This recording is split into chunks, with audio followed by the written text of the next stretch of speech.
Pozdravljeni. Pred dnevi je nekdo izmed vas dal izjemno dobro pobudo.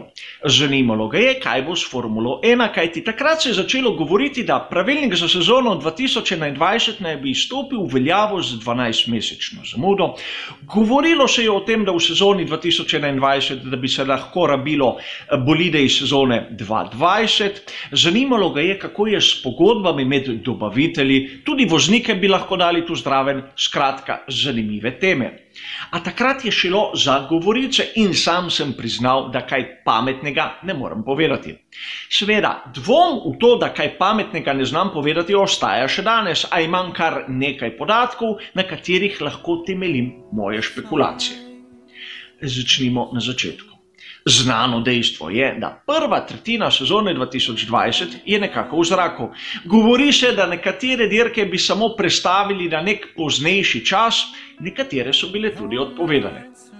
A dejstvo je, da vremenski pogoji so taki, da kaj dosti ne bomo mogli nadomestiti. Sam menim, da bo mogoče v sezoni 2020, če bo vse v redu, imeti nekje 15 dirk za svetovno prvenstvo Formule 1, kar je še zmeram dovolj, da bo sezona veljavna, a bistveno manj od tistih 22, katere so nekateri načrtovali. In seveda tisti poletni premor so premaknili sedaj na marec in april in ne bo trajal 2, temveč 3 tedne. Ne toliko, da se naredi uslugo Ferrariju, kateri ima zaprto tovarno, ker ne more zagotoviti tistih delovnih pogojev, kot veleva italijanska vlada, temveč zato, da tudi sprostijo tiste termine praktično v juliju in avgustu. Kaj to pomeni? Nekako iščejo časovne termine, kdaj izvesti te odpadle dirke. A tu se moramo nekaj zavedati. Namreč treba bo kar nekaj roščati, da bi lahko te odpadle dirke nekako izvedli. Zakaj? Kajti ni potrebno samo imeti prosti vikend, kjer izvesti dirko. Treba je tudi priti na prizorišče in oditi na novo, treba je organizirati dirko, tu so tribune, tu so razne druge aktivnosti, katere rabijo logistiko. Zato nisem optimist, da bomo vse dirke, katere so prestavljene, videli v sezoni 2020. Velika nagrada Monaka je odpovedana. Zakaj? Verjetno tudi zato, ker sredi turistične sezone ne bodo prirejali dirke za svetovno prvenstvo Formule 1. To lahko si privoščijo na začetku. Logistično je preveč zahtevno, takrat, ko imajo največjo gužvo v monaški državici. A pojdimo malce naprej. Velika nagrada Azerbajdžana kot prva dirka pomeni, da bomo lahko videli na začetku sezone drugo specifikacijo pogonskega sklopa. O tem smo tudi že govorili in kaj to pomeni? Nekaj izjemno zanimivega. Ekipam bodo ostale še zmeram 3 motori z notranjim izgorevanjem, 3 turbine, 3 MGUH, 3 MGUK, 2 komandni elektroniki in 2 bateriji. Nihče ni spremenil tega pravila. To se pravi, v sezoni 2020 ne bomo videli 3 evolucij, mogoče 4, kar zna biti izjemno zanimivo. In tudi trajanje posameznega pogonskega sklopa bo bistveno skrajšano iz okrog tistih 7 velikih nagrad na 5. Kar bomo spet videli v tem, da bojo mogoče pa res malce več iztisnili iz teh enot, kar zna biti zanimivo.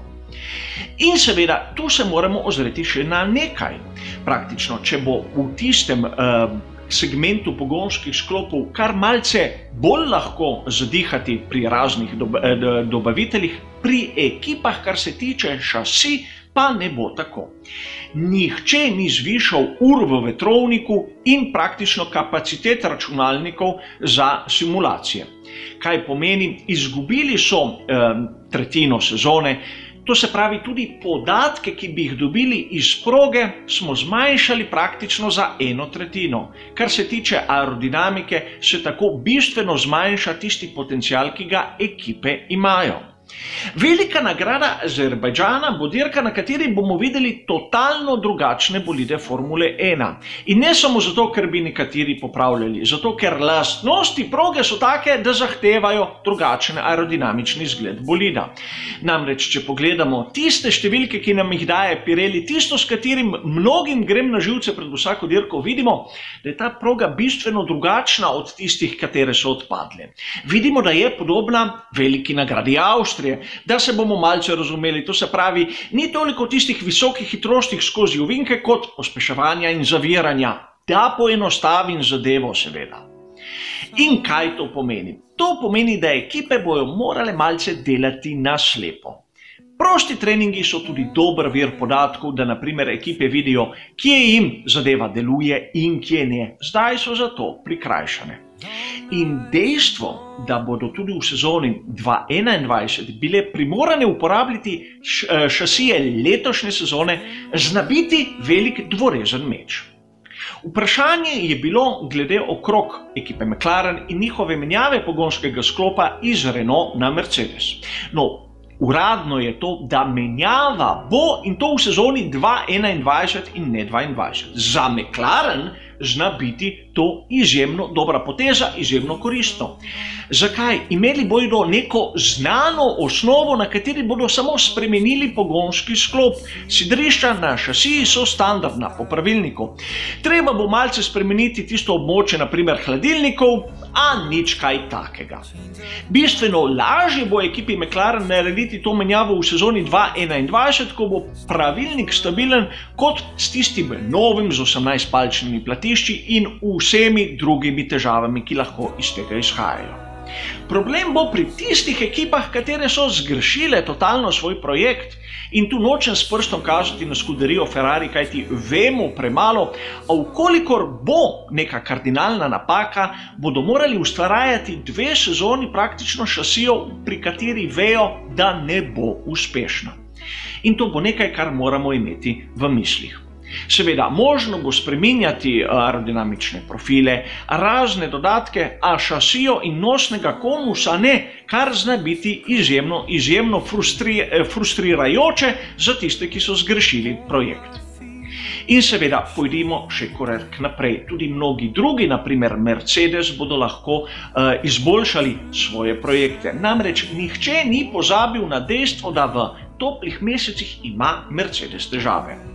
Poglejmo samo slike z predstavitve in tistih zimskih testiranj in tistih nekaj fotografij pred odpovedano veliko nagrado Avstralije. Kar naenkrat so se pojavile hladilne škrge. Nekaj, kar smo mislili, da so se praktično rešili. Problem je v tem, da vkolikor bomo imeli več velikih nagrad v tistih toplih mesecih, bodo prav pri Mercedesu tisti, ki bodo najbolj občutili toploto. Odzmeram imajo probleme z pregrevanjem pogonskega sklopa, zato zna biti zanimivo tudi za njih. Torej imamo še nekaj vprašanj, na katerih nimamo odgovora, a slika postaja s trenutka v trenutek bolj jasna in daleč od tega, da bi bila zmedena. Mislim, da pri FIA enkrat toliko gredo v pravo smer, kajti treba se zavedati tudi nekaj. S tem, ko se je zmanjšalo število dirk v sezoni 2020, se bo zmanjšala tudi količina denarja, katerega bojo zbrali s televizijskimi pravicami. Denar se deli po odstotku zbrane vsote, ne po količini. Zato je tudi jasno, da bodo ekipe dobile bistveno manj. In tiste manjše ekipe bodo prihranile ogromno denarja s tem, da bodo 2 sezoni rabile iste šasije, isto tehnologijo, kar je po svoje pravilna odločitev. Seveda, zavedati se moramo, da je Formula 1 tako kot ves svet v krizi. Ta koronavirus bo prizadel vse ekipe, bo pustil določene posledice, a važno je, da se svetovno prvenstvo izvede in šport kot tak ohrani. Toliko za enkrat, ko bo jasno kaj več, pa seveda nove novice. Hvala za vašo pozornost in nasvidenje.